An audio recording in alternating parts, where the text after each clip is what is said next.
साथियों, दशक तक हमारे यहां गरीबी हटाओ के नाम पर, समाजवाद के नाम पर सिर्फ और सिर्फ वोट बटोरे गए और बाद में धन लूटा गया। लेकिन जो इतने वर्षों तक देश की सत्ता में रहे, यूपी में जिन्होंने हमसे पहले सरकार चलाई, उन्होंने गरीब को गरीबी से लड़ने के लिए न अस्त्र दिए, न शस्त्र दिए, न उनको कोई समर्थन दिया। 2014 में जब आपने हमें अवसर दिया तो हमने इस पुरानी सोच को बदलने के लिए कदम उठाए। बैंकों के दरवाजे गरीब, दलित, पिछड़े, किसान, मजदूर, महिलाओं के लिए हमने खोलना, ऐसा ही एक बड़ा कदम था। गरीब कभी बैंक के दरवाजे तक नहीं जा सकता था। आजादी के इतने दशकों के बाद भी नहीं जा सकता था। हमने बैंक के दरवाजे गरीबों के लिए खोल दिए दोस्तों। वरना पहले ये माना जाता था कि जिसके पास पैसा होता है वही बैंक जाता है। गरीब के पास भी बैंक खाता हो। पहले की सरकारों ने इसकी जरूरत ही नहीं समझी। ये भाजपा की सरकार है जिसने देश भर में 44 करोड़ गरीबों के जनधन खाते खुलवाए भाइयों बहनों।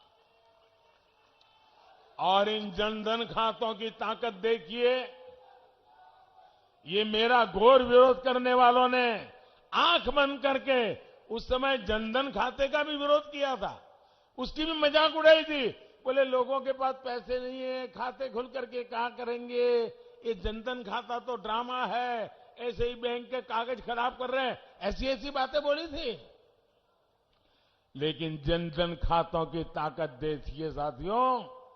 बच्चों की पढ़ाई के लिए सरकारी मदद बिना बिचौलिए, बिना कट, सीधे बैंक खाते में पहुंच जाती है। पीएम किसान निधि, कोई बिचौलिया नहीं, सीधा छोटे किसानों के और हर किसान के बैंक खाते में पैसा पहुंच जाता है। फसल बेची तो पैसा सीधा बैंक खाते में आ रहा है। आज कोई सब्सिडी आनी है तो सीधे बैंक खाते में आती है। पीएम आवास का पैसा आता है तो सीधे बैंक खाते में आता है। मनरेगा का पैसा आता है तो सीधा बैंक के खाते में आ जाता है। जो पहले आपके हक पर डाका पड़ता था, बिचौलिए जो आपका पैसा खा जाते थे, उनके लिए भाजपा सरकार ने दरवाजे बंद कर दिए। साथियों, जनधन खाते के साथ जब हमने मोबाइल फोन और आधार को जोड़ा तो ये सुरक्षा चक्र और मजबूत हो गया। अब हमारे छोटे किसानों, पशुपालकों, मछली पालकों को भी जनधन खातों के कारण बैंकों से आसान ऋण मिलना संभव हो पाया है।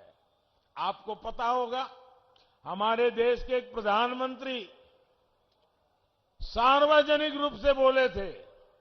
उन्होंने कहा था कि मैं दिल्ली से 1 रुपया भेजता हूं तो गरीब के घर 15 पैसा पहुंचता है। 1 रुपया भेजता हूं तो सिर्फ 15 पैसा पहुंचता है। तो ये 85 पैसे किसके जेब में जाते थे भाई? ये कौन मार लेता था? ये कौन मार लेता था पैसे? अगर 1 रुपया भेजा है तो 100 पैसे पूरे गरीब के खाते में जाने चाहिए कि नहीं जाने चाहिए? 100 के 100 पैसे गरीब को मिलने चाहिए कि नहीं मिलने चाहिए? अब मैंने ये पक्का कर लिया कि गरीब के खाते में दिल्ली से मैं 1 रुपया भेजूंगा तो बीच में कोई हाथ नहीं लगाएगा, 100 के 100 पैसे पहुंचेंगे। अब मुझे बताइए भैया, ये जिनकी दुकानें बंद हो गई, जिनको ये मलाई खाने को मिलता था, उनको मेरे पे गुस्सा आएगा कि नहीं आएगा? आएगा कि नहीं आएगा? वो मोदी को गाली देगा कि नहीं देगा? मोदी का बुरा बोलेगा कि नहीं बोलेगा? मोदी के पीछे पड़ जाएगा कि नहीं पड़ जाएगा? मोदी ने कोई गुनाह नहीं किया, गुनाह यही है कि मलाई खाने वालों की कटकी बंद कर दी है।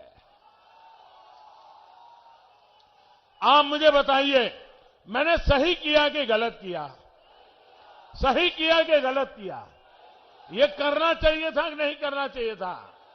अगर मैंने सही किया तो आप मेरे साथ रहोगे, पूरी मुझे ताकत दोगे। आपकी जितनी ताकत मिलेगी उतने ही ताकतवर फैसले मैं करूंगा भाइयों बहनों। अब आप देखिए, हमने स्वनिधि योजना के माध्यम से रेहड़ी पटरी ठेले वालों को भी बैंकों से बिना गारंटी का लोन दिया जा रहा है। इस प्रकार के काम तभी होते हैं जब सही मायने में गरीब को सशक्त करने का इरादा मन में होता है, वरना दशकों से गौर परिवारवादी तो सिर्फ नारों से ही काम चला रहे थे।